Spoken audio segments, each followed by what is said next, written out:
Welcome back, you guys. My name is Nathalie B. I'm your host tonight, and I'm a Texas A&M Master Beekeeper. I work with Les Crowder at Be Mindful, and together we have over 60 years of experience and different styles of hives. Les has managed thousands as he worked for commercial beekeepers before, and he's been doing this for about 50 years. So I have been doing it for about 10 years.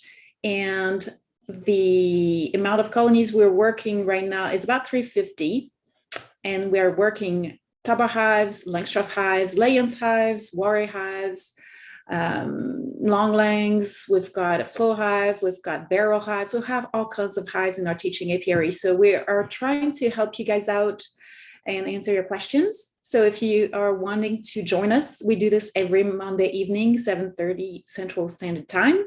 And we go live every time. And our recordings are posted on our YouTube channel at Be Mindful.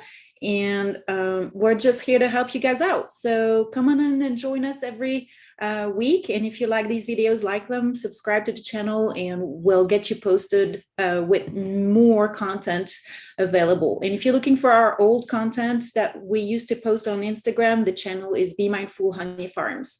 And you can look at a lot of the old recordings as well if you're looking for more content. So let me get people in, and we're going to get started. I've got Les Crowder is connected, and he's going to turn his camera on, and we'll get started pretty soon. Got people coming in. I've got Brad, who's joining us from Houston. I've got Veronica, Dwayne, Monty, Ray. So you guys are the first ones, and everybody's kind of trickling in. I wanted to welcome Les, and just thank you so much for joining us and sharing your expertise as usual, Les. And I believe tonight's theme is going to be requeening mean hives, and basically having a plan for what to do when we have mean hives, especially when we're in backyard beekeeping, because in larger fields, it's a little bit different. We have a margin of error, but it's never fun to work with those mean hives, right, Les? So what do we do? Right, and it becomes a problem. If we could get in trouble, we could hurt somebody, a neighbor. So I can think of several stories. One time a lady called me and said she was in Albuquerque. She had a couple of beehives in her backyard, typical suburban lot. And she said they were getting really mean. They're starting to sting her when she was in her front yard. And then she said her neighbors came to her, several of her neighbors had gotten together and come to her and basically threatened to sue her because they were getting stung in their backyards. And she didn't know what to do, and she wound up doing what it wasn't the right thing to do, but it was a large Langstroth hive, about 5 deep boxes, 10 frame. And she just went out at night, threw the lid off, poured a bunch of gasoline, and ran back in the house because she was terrified. She didn't know what else to do, and she was afraid of getting sued. And so that wasn't a good solution, obviously, but you get in a bind, and you want to avoid that problem before you get in that bind, not get down that far down the road. And so one of the problems she had is that when you get a hive really, really large, the larger they get, the more defensive they get. They basically have spare bees. When they get to where they're filling 5 deep boxes, they have a lot of spare bees that are willing to sacrifice themselves for defense. And it makes them really fierce. And you don't want a hive to get super large in your backyard if you're in an urban lot. Now, if you're out in the woods, it doesn't really matter. But if you're keeping them in an urban lot, you got to keep a little bit of an eye out for mean bees. And some bees have a bad mood once in a while, but some bees can get really fierce and become a real problem for you and your neighbors or your pets. I've had a friend call me and tell me that they came home and found that their bees had killed most of their chickens and their dog. Oh. And they were then they were terrified of their bees. So that can happen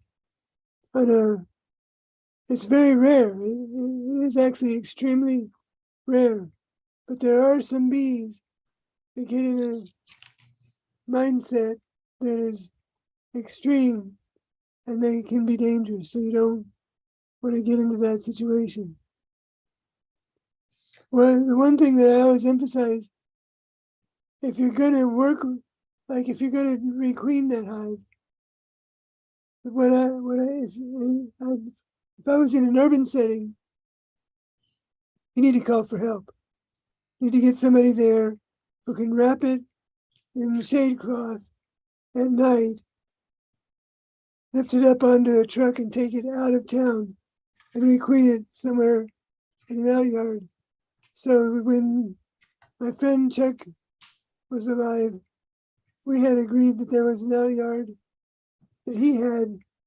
And he said, if you bring the bees out there, and I did one hive, it was right in downtown Austin. I took it out picked it up and just hauled it out of there as fast as I could. And then dropped it off in this outyard.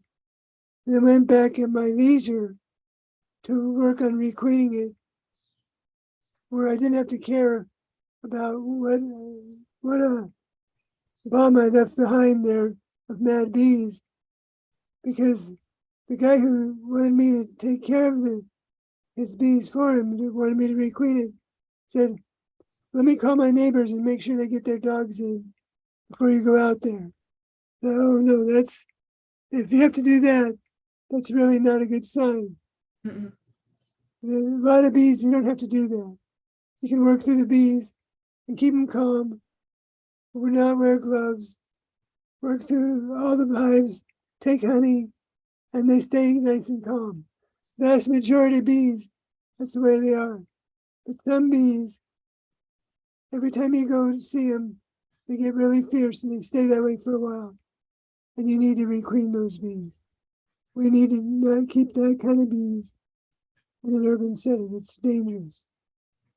Well, there's a couple of factors to look into. How mean are your bees? Well, it depends on what's going on around you. If you've got people exposed that's too mean, then you can't keep them there. But then if there's not a lot of neighbors, the bees that are as mean as you can stand them, and then past that, you have to do something and intervene, even when you're in a field somewhere, because it can get dangerous, especially if you're working by yourself, right? So, and you never know, depending on how those fields are set up, who can come by and, I don't know, cut the field, cut the grass on the field, or just work somewhere nearby. And if those bees are truly mean, that can cause problems. Kids playing in the fields, anybody that stops by, even if you're comfortable with a level of meanness that most other beekeepers wouldn't be, it's a good idea to think about your alternative plans. So defining what's too mean is already something that you need to make part of your plan, and then have strategies on how to intervene. And those vary based on where you are and what kind of neighbors are nearby, who's close to dust hives. Like you mentioned, you were talking about the size of the colonies. The larger the army, the more potential for danger there is, obviously. And then the other thing I wanted to mention and point out is that there's various reasons why bees can be mean. And so based on environmental factors, you can have weather, change of barometric pressure, you can have poor nutrition and starvation and extended periods of dearth. That's going to make them meaner. Disturbances from predators, disturbances from beekeepers are often an issue. If you're not a delicate beekeeper and you keep banging your hives around and just treating the bees poorly, they're going to remember that next time, and they're going to be more defensive. That's partly why bees in Africa are so defensive, because they've learned that there's a lot of predators, and human predators are probably the worst, because they'll come in and kill the colony to harvest everything. And that stays in their basic, it's kind of epigenetics you were talking about. It's a trauma that the bees stay with and is passed on.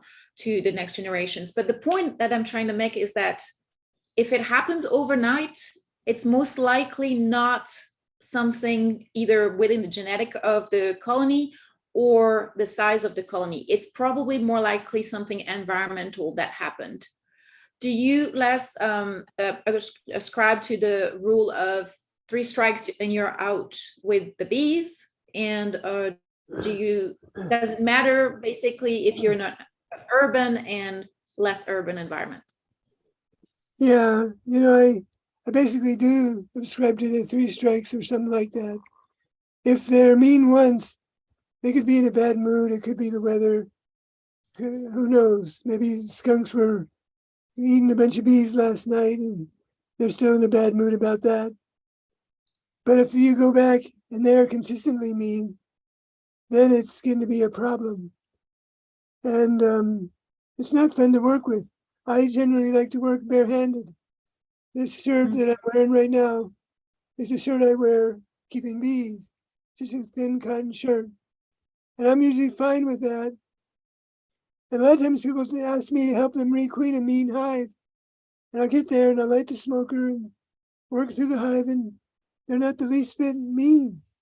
And I'll say to the people, this hive isn't mean. And they say, well, they normally are. It's just when you're here, they're not. Well, see, I'm not magic. It's just that I'm calm. And so the bees kind of stay calm. I'm careful not to crush bees. So bees stay calm. And so that's part of it, is the level of, like you were saying, being real rough and banging things around. Well, that carries a consequence. But there's been some times, like one lady called me and said she had mean bees. And I drove about 20 yards from the beehive, got out, started putting my bee veil on, and bees were hitting my veil. And wow, I haven't even gotten near the bees or anything, and they're already hitting my veil. By the time I lit my smoker and walked over towards the bees, they were stinging my hands. I realized, you know what, I need a full suit, and I'm not really ready for this. This hive needs to be requeened. That, I didn't have to give them 3 strikes. I could tell they're really extra fierce. To be that far away and to have them start to hit me already, they're really extra fierce. I got help. I had a woman come and help me. And then we had to go through a process to requeen. I'll go into later. But that was an exceptionally mean hive. Now keep in mind that we are in the land of the tropical bees. And when they first came into this area, it seemed like the pioneers were extra fierce. But they have, for the most part, really calmed down. And they're very calm, easy to work bees. And every once in a while you get one, it reverts back to that mean state. And those bees, when I went to requeen them, I could barely see out of my bee veil because they were just covering the veil with their stingers trying to poke at me. I had a friend who called me once. He said he felt like he came close to dying. He was in a full bee suit. He knew they were really mean bees. He had a government issue. He was a bee scientist working at the Carl Hayden Bee Lab in Tucson. And he knew that they were really mean bees and that the lab had gone out in the desert to establish. But then the city of Tucson built up around it. Now, I got to move these bees out of here because they're going to hurt somebody. But he had been given a sting-proof suit. He said, and he was in his 60s at the time. He said, I let that go in my head.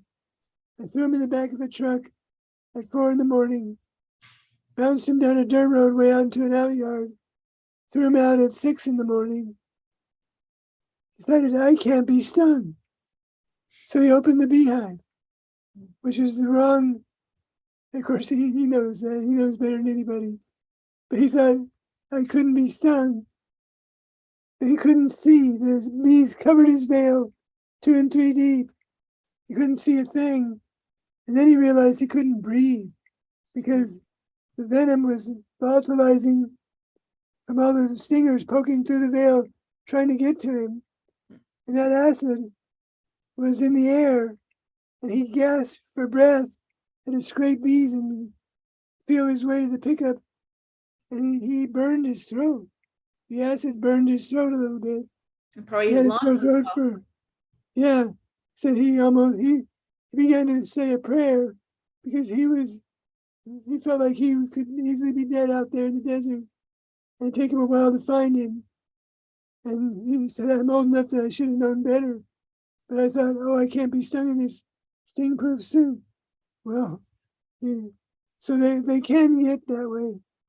But that's very, very rare. It's actually extremely rare.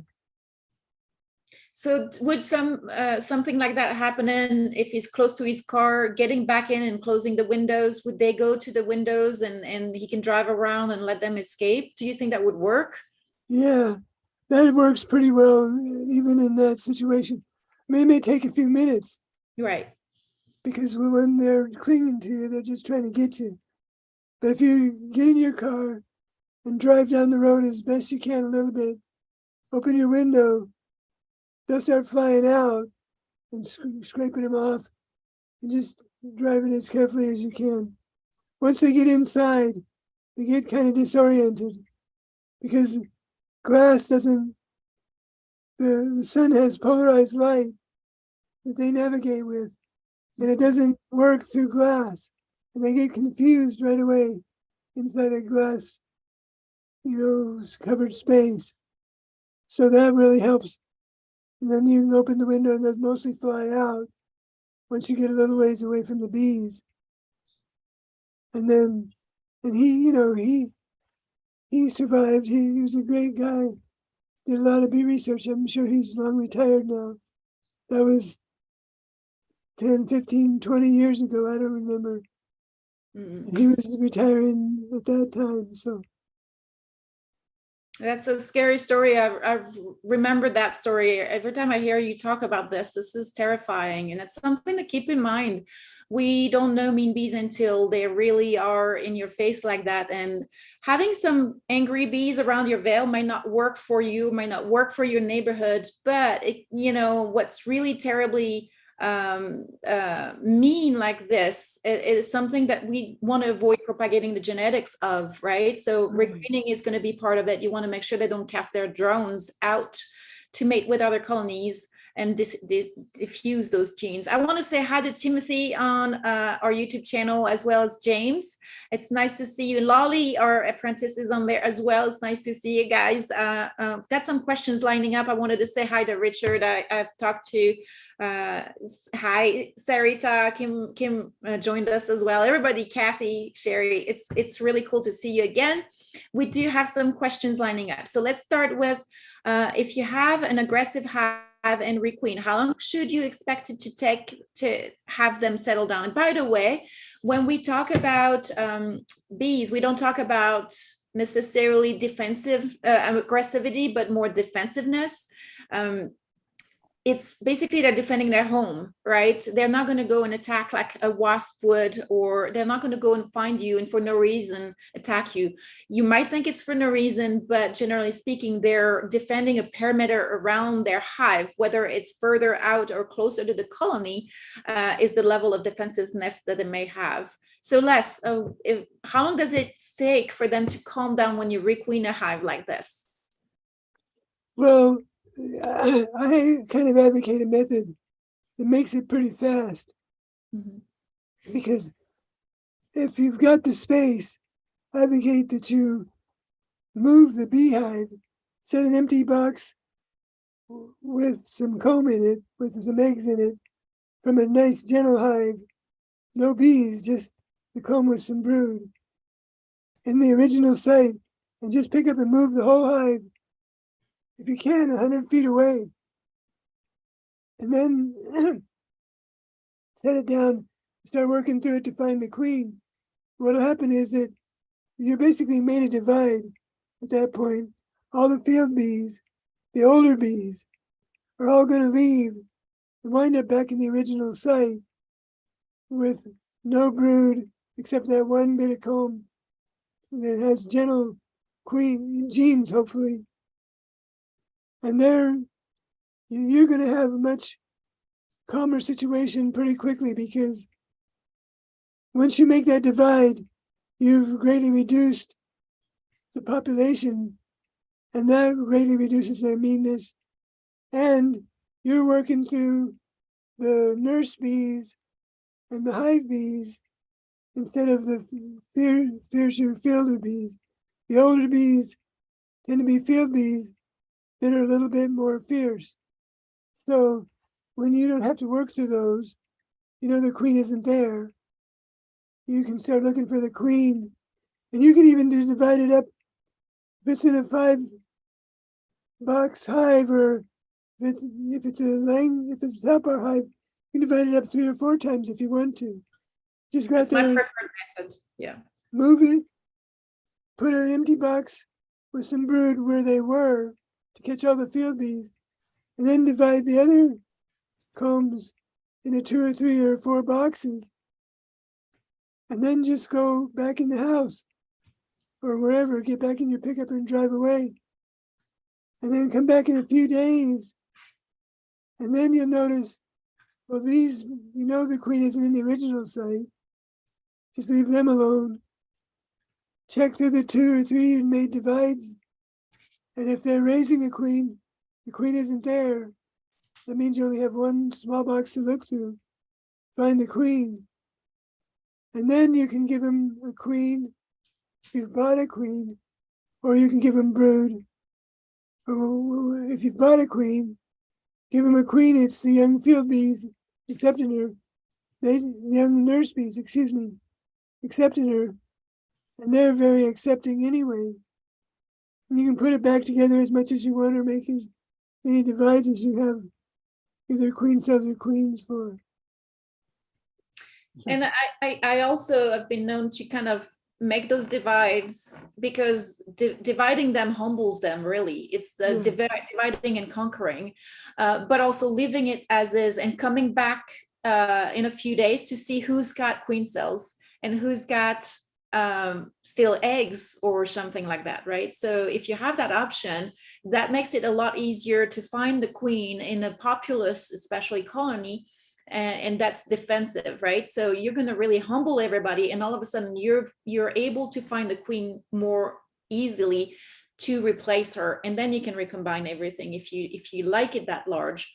But you might want to wait a little bit before recombining too large, because again, the size of the army really makes a difference as well. So what do you think of that?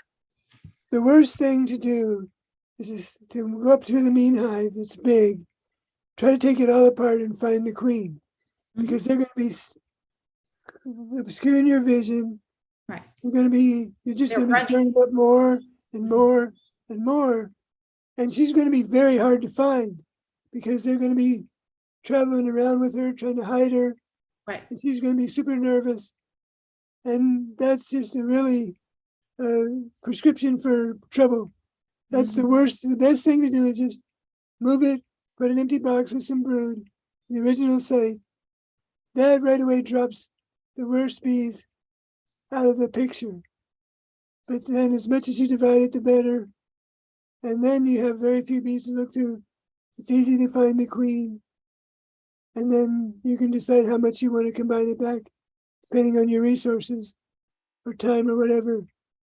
But it's absolutely not a good idea. And then the other thing is, if you're an urban beekeeper, you should have a backup plan where you have somebody with a pickup that you can call if it starts getting carried away. Make a divide right there in your yard, with just a walkaway split, and then get somebody to help you take some of the bees out of the neighborhood, and then requeen them out in the countryside, because you don't want to read about yourself in the local. No.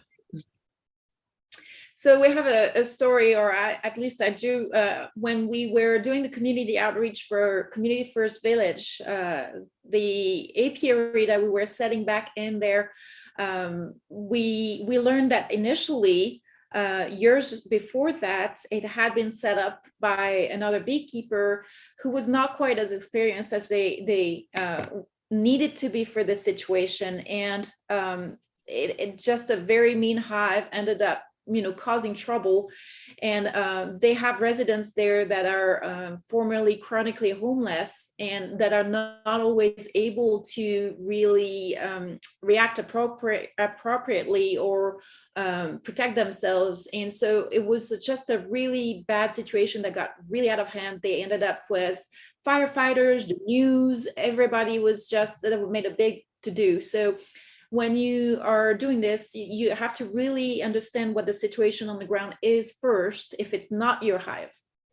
And that's something that, maybe we can talk about separately, because it's a very specific issue, but it can get out of hand really fast, and you can end up getting people hurt. And the perimeter of security is a good idea if you're doing something like this. Like you were talking about, warning the neighbors and maybe putting up signs, and not just in English. It would be probably a good, in the United States, a good idea to put them in Spanish as well, because we're in Texas and there's a lot of Spanish speakers. And maybe make them with image, be prepared, have something. If you're a beekeeper that does removal, that does do interventions like this, have your arsenal, have your strategy and your little printouts and everything, because that matters and that can make a big difference. If it's your own bees, again, all the techniques that we talked about are really good. Divide and conquer, just avoid the problem in the first place. So Brad is asking, isn't there a difference between being spicy and being aggressive? So we were talking about that. The level, when you have really a lot of bees on your veil and it's really unbreathable, that's really definitely dangerous situation no matter what.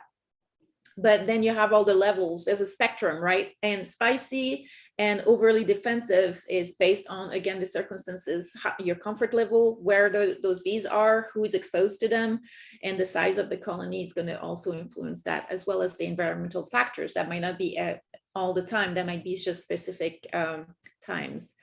Richard says, I heard that moving a colony from a Langstroth to a tabar can calm down a colony. So we find that horizontal beekeeping, and especially tabar beekeeping, makes for much calmer bees. And I will mention that we had a fairly experienced Langstroth beekeeper came and visited one of our yards where we had about 20 Langstroth and 20 horizontal tabar hives, and about all the same size. And we started with the tabar hives, and it went okay. It was, just normal inspections for everybody. And then we went to the Langstroth hives that were on the other side of the yard, and it was a completely different story. And she said it was very noticeable that the tabar hives were a lot calmer. Here's another example. I went to one of our out yards that was about an hour and a half away, and I had the same thing, about 20 tabar hives and 6 Langstroth that were not mine. And I forgot my smoker. And with an hour and a half of road, I was not about to come back, and I needed to feed those because there was no food and we needed to do emergency feeding. And I was like, well, I really have to do this. So I went into the tabar hives, no problems, opened up the back of the hives and just gave them their emergency feeding, closed them back, no smoker, went to the first Langstroth, cracked that lid, that inner cover, and they were like, no, you're not coming in. We're not doing this. You go away. I tried the second one and I was like, that's it, I'm done, because that was the same reaction, right? So Les, what's your take on the level of calmness with a tabar hive versus a Langstroth? And I know we're always on our soapbox, but this is absolutely observational. We've seen this happen, right? Right, and there's a difference. When you open a tabar hive, you lift up a few top bars at the back and kind of page through. You don't change the ventilation or expose all the bees right away. So it's much easier for the bees to stay calm. A horizontal laying that has those boards over the top can be somewhat similar. It can be a little better. But then there's the other problem that when you lift a comb, a frame in a Langstroth, it is very difficult to lift that frame straight up, slowly and evenly, and not accidentally bump it against the wall and crush the bees in between the wall and the frame. And as soon as you crush bees, and I noticed this when I was a kid with the langs, I'd feel that crunch, and then the bees would spring up in my hands, and I had bare hands. And I thought, well, shoot. So if I went really slow, particularly with that first comb out of the box, where there's no room to move, then it would really help. And if I did it as soon as I crushed bees, I got in more trouble. And with the topper hive, you lift up and away, so there's much less chance of crushing bees, particularly if you're conscious about how you're lifting the combs, moving things. You're and not crushing bees really keeps them in a much better mood, as it does if you reached in my house and crushed anybody, I would be in a really, really bad mood also, right? So it really makes a big difference. Well, and to your point, cracking their lid open over the brood's nest and exposing everything, letting the homeostasis of the nest, the balance of the nest, the internal balance of temperature, humidity, and even the propolis and vapor compounds escaping and just exposing their brood, which is what they're the most defensive of with the food, is kind of bound to make for a reaction of defensiveness, especially if you start crushing those bees. But the other aspect of it too is in a tabar hive, you open it from the back, you're missing all the guard bees, right? Whereas in the Langstroth, tend to have those guard bees at the entrance, not far from what you're doing. Instead of, being in the back, it's kind of close to the top of that box. So I just think that, missing those guard bees from the entrance is helping as well. But yeah, I do have questions from Timothy, and we kind of answered that one. He's on the YouTube channel. I often hear the same thing, and I don't know, but would splitting the hive change their aggressive nature and keeping them small prevent aggressive behavior? We're going to say defensive nature. And so we touched upon this a little bit when we talked about the splitting, conquering, dividing and conquering, but also keeping your colonies smaller than larger is going to help you have hives that are not as defensive. There's a trade-off, a little bit of production maybe potentially, but it's not worth the cost of having a hyper defensive colony, especially if you're in an urban situation. Les, what's your take on keeping your colonies smaller for to minimize the defensive behavior? Yeah, my old boss, when I worked for a commercial beekeeper, you say it's the extra bee that makes the honey. And that is true. If you can build a hive up 6 boxes high, he was all 10-frame Langstroth, then, and fill all that with honey, you made a bunch of honey. But those hives also got extra mean, because it's the extra bee that is expendable and more likely to give itself. Remember, they're giving their life. When they sting you, they're giving up their life, like a kamikaze pilot to get you away from the beehive. And they're more willing to do that when they're extra bees. So when a hive gets really large, they get much more defensive. They just have spare bees to defend with. And so it really makes a huge difference. Also, then, when Tom Seeley showed that bees preferred about 10-gallon size or 40-liter size, that means that they want a fairly small colony that's going to survive the winter and cast swarms. So by keeping the smaller hives, really keeping them more in their own nature, and you still make some honey. It's not like you don't get any honey. You just may not get as much, but you get more bees. And we need the bees anyway. The good bees we need. So I like to keep my hives small and not have to get into that. Because I really don't like wearing a suit. Right. I haven't worn a suit yet this year. I don't want to. It's hot. So, and I haven't hardly ever worn gloves this year. And I don't need to. If you learn to move slow and calm and smooth and do your Tai Chi beekeeping, you hardly need your gloves and your hands are nice and cool and you can pick up a queen if you need to, or workers or whatever with just your bare hands. And it just feels more like you're dancing with your bees instead of fighting with them and holding your breath, and you can be relaxed about it. It can be a very meditative, calming experience to work through a hive of bees with bare hands. If you can move that slowly, and it takes a little practice, but if you work on it, you'll get there. Just hours with your bees. That's right. I want to say hi to James on the YouTube channel as well. Thank you for joining us. I've got a question as well from Kathy. She's got a colony that came from a swarm from a Houston community garden colony that tends to be very testy, spicy when she begins pulling out bars. She's a little concerned because they make the inspection difficult, and some of the guard bees will follow her up to 100 foot from the hive.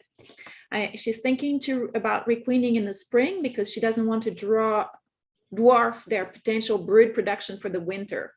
Should she requeen now? Is it okay to wait until the spring, Les? Well, if it's in an urban situation, you might just kind of leave them alone. And I don't like to requeen this late in the year much, because a lot of things can go wrong. But if they're getting out of hand and you feel that they're going to cause a problem for your neighborhood, then you might need to make a divide, to let them raise some nicer queen with all the field bees back at the original site, and work on requeening them, or move them out of the neighborhood if some night, just get some help and wrap them in shade cloth and haul them out of there and requeen them out in the countryside somewhere. But if it might be possible to just leave them alone quite a bit and then deal with them in the spring. And sometimes you'll find that in the spring, they've calmed down quite a bit. If you get to them early in the spring, there's not very many bees, and it's easier to requeen them then anyways if you still need to. You got help too, huh? Yeah, I got a little helper, a new baby. Yeah. So you raised the point that's very interesting, by the way. You don't always, what you have with the queen that you have. You know how good she is, or how, what her level of production is, her fecundity. You also know her temperament. When you requeen and you purchase queens, you don't always know what you're getting. And it could be poor production, it could be disease ridden, or susceptible to diseases. It could also be potentially more defensive, who knows? So the mention of splitting and taking the old queen away on a much smaller scale in a 5-frame nuke, like you were mentioning, and leaving potentially the hive to requeen itself, you end up with half of the genetics from the original colony, and that queen that they're going to make is going to go and mate with a bunch of drones in the neighborhood that might preserve also part of those genetics if they're any good producers, while potentially changing the level of defensiveness of the colony. The other thing you need to remember, by the way, is that when you've got a colony that's queenless for a while, they tend to be testier. They tend to be more defensive. So that's something to keep in mind as well as you go through the requeening process. And then finally, I would say when you requeen, it's a tricky process. They might not accept that queen, especially if the genetics are completely different. She might get killed, or they might just potentially supersede her the first opportunity that they have. So you still end up with some of those genetics. And, in some instances, if you don't go back and check, they might go queenless. So there's all kinds of things that can go wrong with the requeening. So just keep that in mind. You know what you have, and you don't know what you're getting. So it shouldn't be done willy-nilly, especially if you're getting rid of the old queen completely. If she was just defensive because of the size of the colony, or because, weather-related events, then you might be getting rid of genetics that were actually pretty good, and not knowing what you're getting into those hives. What do you think about that point less in the dangers of hitting themselves. Well, I like to, if you have some hives, more than one hive, and one of them is pretty common, one of them is consistently pretty testy, then I try to get the field bees in the original site to raise a queen from a coma brood from the nicer hive. And that way you get a daughter of the nicer hive to take over that hive. And then you have the other bees that you took away and found the queen. You can decide whether to recombine them or still, requeen them or whatever you want to choose to do.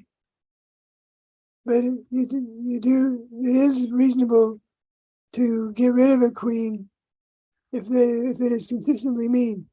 I had a friend once who had kept bees for many years and then almost quit because one day he was getting in a hurry, had a lot of things to do on his little farmstead, and he put off checking his hive to see if he needed to add a super until the evening time, and a storm was rolling in, and he didn't bother to light the smoker or put on his bee veil, and he just cracked the lid with the idea of looking in there and deciding to either pop a super on or not. And when he cracked the lid, he had 30, 40 stings right in his eyes, nostrils, mouth. He fell down and passed out. Oof. Wound up, his wife saw him fall down. She called 911. She went out to help him and she got stung. He went to the hospital in shock and recovered. And he almost quit keeping bees after having bees for 20 years. And then when he went back, he wore the full suit and gloves. And he was very, very much more cautious. Well, the problem is he may have overreacted, but he broke every single rule. Yeah. We waited till evening time, waited till a storm was moving in. He didn't wear a veil, he didn't light his smoker. Every single thing he could have done wrong, he did wrong. And he paid a dear price. And it really, really scared him. Well, it comes down to respect and understanding of the creature, right? I mean, it's still a formidable animal that is tolerating us being in there. And in some cases, we're taking them apart. We're breaking them open. We're just turning their insides out and exposing them. And we think then it's not normal if they defend themselves. So we just have to keep that in mind. And like Les mentioned, do the Tai Chi, don't crush the bees, and just respect the animal and its might. Because if you go without a veil, you're really not respecting the potential for problems. And I don't care how confident or how strong you are, it's not about bravado. It's about being smart and understanding the animal, right? Right. And so bees know if you're a bear and you're trying to eat their honey, you're going to destroy their hive. And they only have your eyes and nostrils and mouth to really get to you. The bear on the thick side, furry side of its back, the bees can't hardly even sting it. It's got a thick fur and a hide, and the bees can't even get through, and it could care less. If they get stung right in the eye, okay, that's going to turn them. So bees know to go for your eyes, nostrils, mouth, and ears. And so when you leave that wide open, you're in grave danger. And you need to realize that there's enough bees in the average beehive to kill 10, 20 people. If you get enough bee stings, they will kill you. So you need to totally respect the creature. It's like dealing with a tiger. We've learned to deal with that tiger very calmly and gently. And we, just like you said, we think nothing of taking it all apart, putting it back together, wondering why they're so mad. Yeah. My tiger. Yeah. But you're dealing with a creature that could literally kill you should it turn against you. And the veil is respect.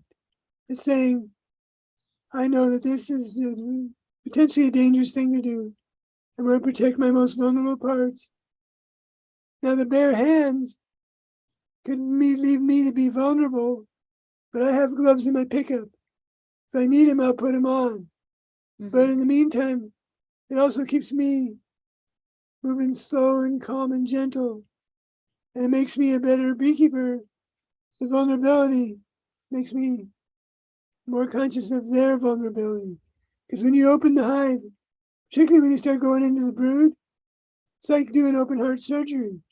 You're literally taking them apart to their very heart. And if you do it calmly and thoughtfully, and don't just rip them all apart and put one comb here and one comb there, but help them keep together as best they can, at least you're doing it with mindfulness, right? Instead of just throwing things around. I remember somebody sent me a video. She asked me what she did wrong. And she's wearing blue jeans and a veil jacket, you know, a one-piece jacket with a veil. And she kind of just pops the lid off, puffs smoke around a little bit, yanks a comb up, and then they start stinging her pants. And she slaps, drops the comb, and then pretty soon they sting her enough to their blue jeans. She runs away. And the camera's on a tripod, apparently. And she's basically treating him like a box full of bolts. Well, they didn't like that. And they have the power to make you stop that. And they know it, and they will use their power. They have to. Don't make them do that. Treat them with respect. Try not to crush bees. Be gentle. Be a nice Godzilla. That's Try right. We are Godzilla in the beehive. If you were Godzilla and you were stepping in the streets of New York, you're trying to be a nice Godzilla, you give that car half a second and it would get out of the way. Then you put your foot down. But if you're a mean Godzilla, you just try to step on all the cars. Well, if you try to crush all the bees, they're going to get really mad. Yeah, no, that's something to be mindful of. And also the fact you have to remember that once there's one sting, you get marked.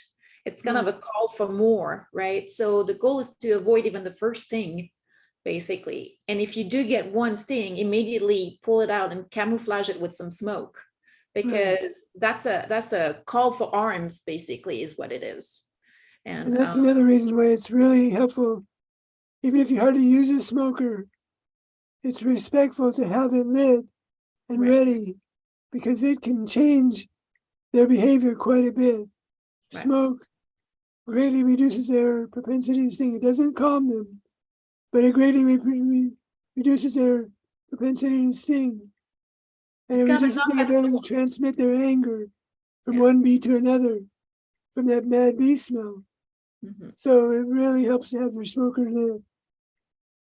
It's a kind of a knock at the door too, just kind of like, hey, something's happening, we're just going to be gentle about this. But I want to say hi to Bruce from Swarmstead Bees and Gardening. Thank you for joining us again. And Timothy is saying, awesome, no one says divide and conquer and immediately relocate them. It's awesome. So thank you. I'm glad that you like the advice. I've got some more questions that are piling up, so let me catch up a little bit. Dwayne says he moved his bees into a horizontal Langstroth from his vertical Langstroths because they were too mean. I know that.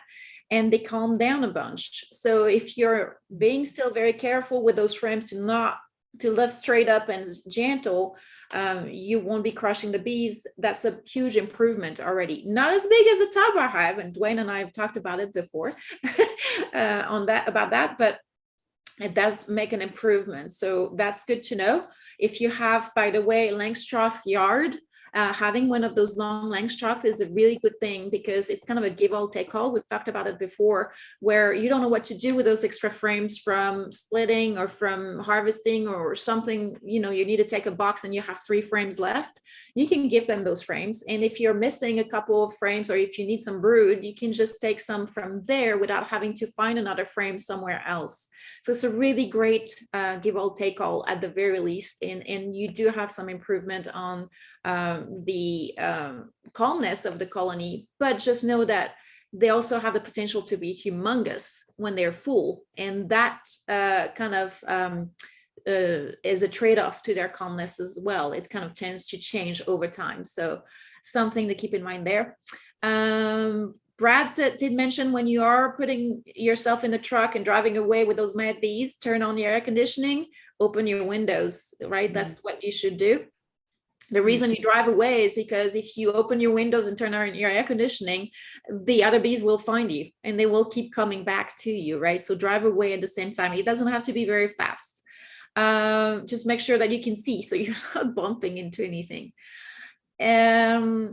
Sherry Lane, I know it's never a good idea to tilt a bar from a top bar so it lays flat. So that movement like this, horizontal, because they're much more likely to break off the bar. But do they get upset if you tilt it on its end, still vertical, but with the bar on the side instead of up? So I'm guessing you're meaning, I don't have a bar, but I have a piece of comb. So instead of, you don't want to do this, but if you do, this is, I'm guessing that's what you mean. That's not an issue at all, right, Les? That doesn't get them upset, and you have much less risk to break anything. And we do that all the time. And the beauty of it is that you can do it with one hand, right? And then you can also put it upside down, rest it on your hive, as long as there's not too much wind to tilt it, right? But it stays stable much more than a Langstroth frame. You can't really do that with a Langstroth frame. And the other really cool thing is that you have there's a wax moth on this. So I need to do something. But sorry, lady. Sorry. You can also take, Les is laughing, Brad, everybody. You have 4 fingers. So you can put 4 fingers under 4 bars and move 4 bars at a time. You can even flip them upside down if you're looking for something specific and have all 4 combs next to each other, but that allows you to move several at a time and not disrupt that brood's nest. You cannot do that in a long length or Langstroth hives. What's your take on that, Les, by the way? Yeah, the only precaution is if it's really hot summer and they made honey and fresh new comb, you mostly just want to hang it very gently and vertically because it is pretty vulnerable, soft and pretty vulnerable to breaking. You can tip it sideways, but I'd be careful about going completely upside down with it. If it's pretty tough, you get used to how it feels. If it wobbles on you at all, mostly just hang it with the top bar up and the comb hanging straight down. Yeah, that's right. Now I've got another note from Sherry. She is in Texas, and she says, by the way, we had a 40-foot cedar elm tree bloom right after the rainstorm a few days ago and was filled with thousands of bees. I've never seen so many bees at once. You could hear it from far away. It's a wonderful feeling. You feel the electricity in the air and you hear it. It's like an airplane or some kind of engine roaring, and it's amazing. That's why we say that trees are like a acre in the sky for the bees, right? And that's what's the best thing that you can do to plant for your bees. Cedar elms are amazing, and they're just a very good producers of forage for the bees. Right, but we need more of those trees. Those are, and the problem is they're not super fast growing or anything, but they're very tough native trees, and they are wonderful. They make a huge amount of flowers per square foot because the flowers are growing way up in the air. Right. Layer after layer. And that's why we also say plant a mix of trees and bushes and flowers and flowering plants, because the trees will take longer, but when they do come in bloom, there's going to be so much. The bushes are much faster, still a little bit slower than the flowering plants, but they will also have a lot, and plant for different months so that you cover the entire day. Sorry about that. That's my alarm reminder that we're 5 minutes out to the end of this, but they will be growing faster and still have a lot of food, and the flowering plants will last usually just a short period of time So they're great when they pop up in the spring, a lot of those wildflowers, but they don't last very long. So don't plant just those. Those are kind of also inefficient for the bees because they're all scattered all over the place. Whereas in a tree or in a bush, they're all the same thing. And bees like to specialize in an area before they go and move on to something because it's much more efficient, right? So keep that in mind. I've got some more questions. And I've got Aiden saying, I requeened my tabar hive a month ago and she had a bright yellow marking. When we inspected the hive over the weekend, we spotted the queen, but there was no marking. I'm wondering whether the colony would have already removed the marking or whether the colony had raised their own queen. Both could be the case, right, Les? Although, yeah. Sometimes the markings aren't very durable, but it's also possible that they had raised the queen. You killed, I don't know if you killed the queen or just made a divide and put in a queen. Oh, they didn't accept her. Right, they didn't accept the queen. They had already started another queen. Or they made one from then, right? Because it takes about, what, 30, 35 days for the new queen? To start laying. But you can maybe see her and not know if, I don't know if she's laying yet. There's often a lot of mystery about queens if they're not marked. If they're marked, you know, okay, that's the one I put in there. But if they're not marked, you really don't know how they got her. Oh, and it could be also a supersedure aspect, right? Where they're letting her lay for a little bit, that yellow queen, and then they're deciding they're going to make another one. So you might have the new queen that's not necessarily mated yet, or there's all kinds of things that can happen. Or maybe you have another queen in there, potentially. And two queens. The second question, at this time of the year with a new queen, what should be my expectations as far as the bees building new comb for the queen to lay? Depends on the honey flow. Right now, here in Texas, we went through a great contraction with the hot and the dry. And now they're starting to really rebuild the population of the bees. But we need some more rain. I mean, it would be nice to get some more rain. They're working on some bushes right now that are Texas sage, for one, that's making white pollen. But we really need, in order for them to build comb, they need to be bringing in nectar. And that means you need flowers. So that's what it depends on, is your local flowers. Yep, your forage and the size of your colony, and a little bit on their genetics, what they like to do, right? So it's harder, though, for them to do that in the fall, unless you have really, really good forage, right, Les? Yeah, I mean, they can get back up to building, but the best time for them to build is in the spring on a honey flow. But if we get into a big honey flow, they'll start building again. But that just depends. It would really help if it rained right now. I want to share what Monty just shared with us. That's really, yeah, the flat edges, and that's what happens very often. But he recently moved a colony from a 12 frame, a layance hive, so basically a swarm trap, I'm guessing, into a 20 frame, or basically a smaller layance. There were a lot of bees bearding in the front of the 12 frame hive, so I tried to carefully bump that box on top of the larger hive to shake those bees in. What he failed to see was those bees with the other cluster on the bottom edge of the box. So they were sitting underneath, and several hundred bees, which were smashed on the edge of the larger hive. He felt terrible, and the bees got mad. That's understandably so. They were defensive if I got near to that hive for several days. So that was mass casualty there. I'm sorry, Monty, that's no fun. And that's, I'm sure, very disheartening. Ray is asking, next Monday is Labor Day. Are we going to meet on Labor Day, Les? I'm inclined to say I can't, because my wife has to go do some. She wants some also like errands, right? So our anniversary. So yes, so I want to say, maybe I'll jump in. I don't know quite yet for sure, but I want to say hi to Dave, who is joining us morning time somewhere. So I don't know where you're joining us, Dave. We're about to finish this, but Colin from the UK, hi to you as well. As thank you for joining us. Like we were just mentioning, we might or might not have our meeting next Monday at 7:30 Central US time. I might jump in and tap dance for you guys a little bit without less, but I haven't decided yet. It depends on what my family is doing. But just know that we do this every Monday. That's not a major holiday. So if we don't meet on Monday, then we'll see you in 2 weeks, and we will definitely post all our recordings.